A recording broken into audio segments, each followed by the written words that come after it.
Buenos días, tal y como os prometí, vamos a resolver el problema del parcial, que parece que no ha salido muy bien esta vez. Os recuerdo el problema. Teníamos un cilindro que tenía masa de 1 kilo y un radio de 0,15 metros, altura 0,4 metros. Nos daba el momento de inercia, que según los ejes X y Y eran iguales, 0,02 kilómetro cuadrado, y según el eje de simetría, el eje Z, era 0,01 kilómetro cuadrado. Nos decían que giraba respecto a un soporte con velocidad angular de módulo constante, omega pequeña igual a 20 radianes por segundo, en dirección de la GZ del sistema de referencia que tenemos, el sistema de referencia local, este sistema de aquí. Y teníamos además el sentido indicado, el soporte, además todo el conjunto ascendía verticalmente con una velocidad v de 1 metro por por segundo, y además de ascender, lo que hace es girar en torno a este eje de aquí, este eje vertical, ¿vale? Con una velocidad angular omega grande y una aceleración angular omega grande punto de 2 radianes por segundo y 0,5 radianes por segundo cuadrado, respectivamente.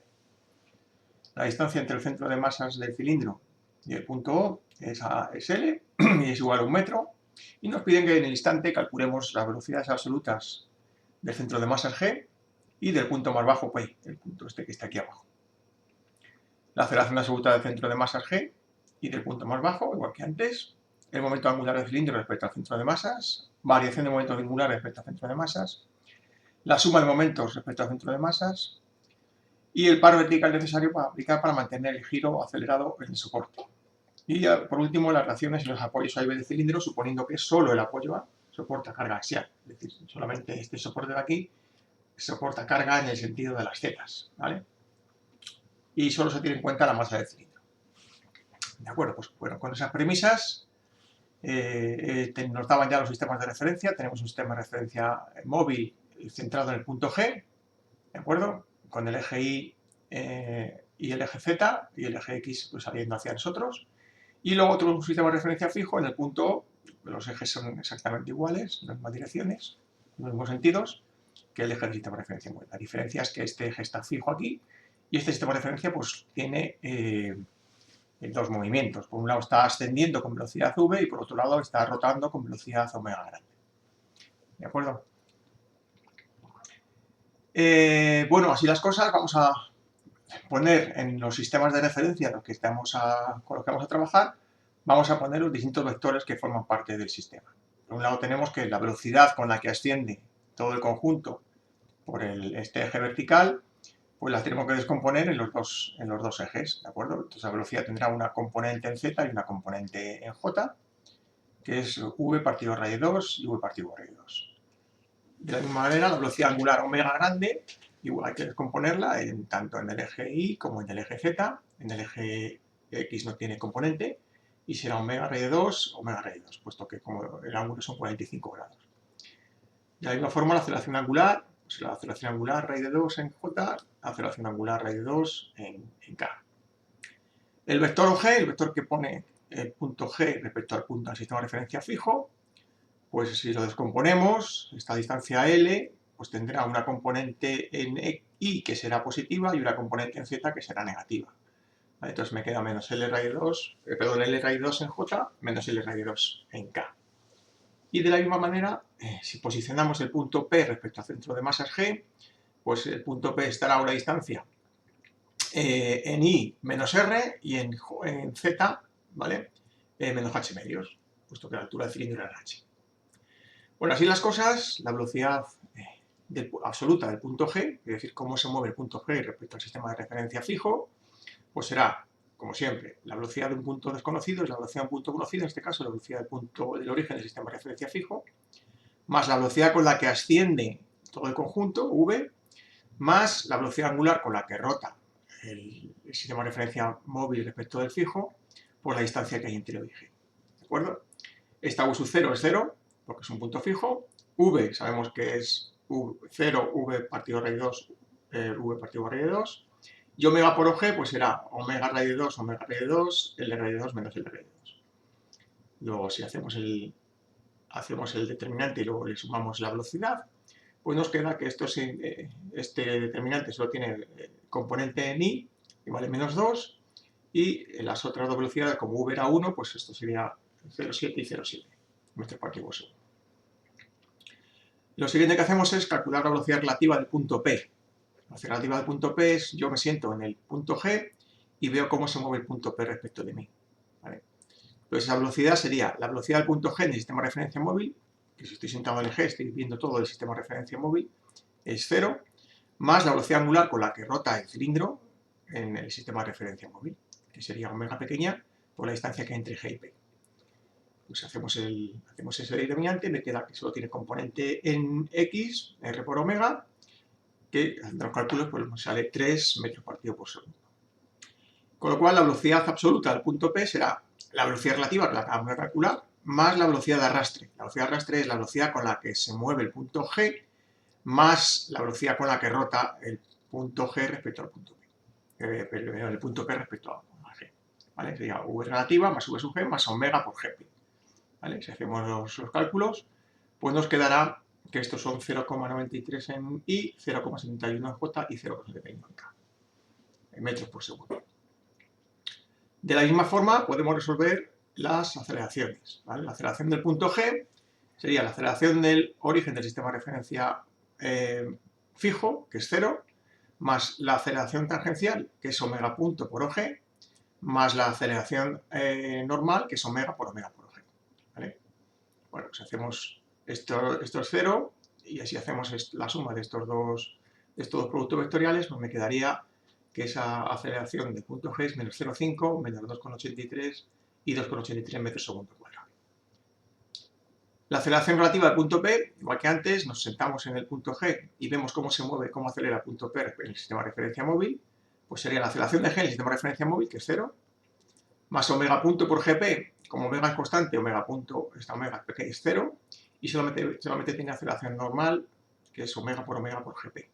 ¿Vale? Si hacemos, pues solo me da componente en J, omega cuadrado por R, que son 60 metros segundo cuadrado. Y de la misma manera, pues la aceleración del punto P será la aceleración relativa que acabamos de calcular, más la aceleración del punto G, que también hemos calculado, más la aceleración tangencial, la aceleración de arrastre, que tiene una componente tangencial y una componente normal. La componente tangencial sería omega punto grande por GP y la normal sería omega por GP. Y hay que añadirle la aceleración de Coriolis, que es 2 veces la velocidad angular con la que rota el sistema de referencia móvil respecto del fijo, multiplicado por la velocidad relativa, que ya hemos calculado antes. Bueno, si hacemos esos cálculos, multiplicamos la aceleración relativa la tenemos, la aceleración del punto G la tenemos, omega por GP lo calculamos, omega por GP lo calculamos también, y 2 omega, bueno, velocidad relativa, pues hacemos los cálculos y nos quedan estos valores, y finalmente el resultado son menos 0,52, 65,56 y menos 0,56 metros segundo cuadrado. La siguiente pregunta que nos hacían era calcular el momento cinético, pues es la matriz de inercia por la velocidad angular del sólido rígido. La matriz de inercia hemos dicho que I sub X y I sub Y eran iguales, I sub Z era distinto, y la velocidad angular del sólido rígido pues está compuesta por la velocidad con la que rota todo el conjunto respecto al este eje vertical, más la velocidad de rotación del cilindro, ¿vale? Entonces, en J tendríamos omega partido por R2 y en K tenemos omega raíz 2 más esa velocidad de rotación del sólido rígido. ¿Vale? Si sustituimos, hacemos ese producto de la matriz por el vector y sustituimos los valores, pues me quedaría 0, 0,03 y 0,21 kilómetros cuadrados partido por segundo. Y si aplicamos ahora el término momento cinético, sería la matriz de inercia por la aceleración angular del sólido rígido, más la velocidad angular del sistema de referencia, del sistema de referencia móvil, perdón, multiplicado por el momento cinético que acabamos de calcular.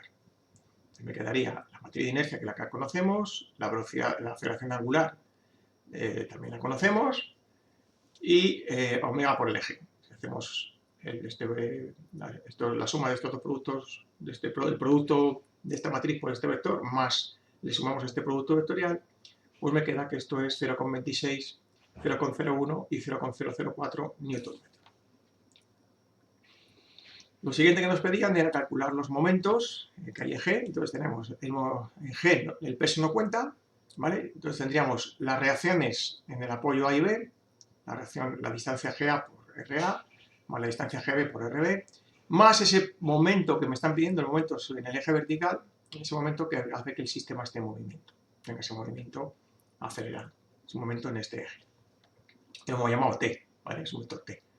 ¿Vale? Esa T la tenemos que descomponer en una componente según I y una componente según Z, ¿de acuerdo? Entonces aquí tendríamos pues, el primer producto GA por RA sería esto de aquí, GB por RB sería esto de aquí, y ese momento descompuesto en los dos ejes sería T partido R de 2, T partido R de 2. Con lo cual me quedaría estas tres ecuaciones. Esas tres ecuaciones las descomponemos en el eje X, el del eje Y y en el eje Z, y la última ecuación de todas me queda que T es igual a I sub Z por omega punto, ¿vale? De donde sacamos que ese momento que hace que el sistema esté girando, pues sería 0,005 Nm. Lo siguiente que nos queda es calcular las reacciones. Para ello aplicamos la segunda ley de Newton, sumatoria de fuerzas igual a masa por aceleración. La aceleración de centro de masas ya la conocemos, la hemos calculado antes. Me quedaría esto de aquí. Y ahora hacemos que el sumatorio de fuerzas, las fuerzas que tenemos son las reacciones en A, las reacciones en B y el peso del cilindro. ¿De acuerdo?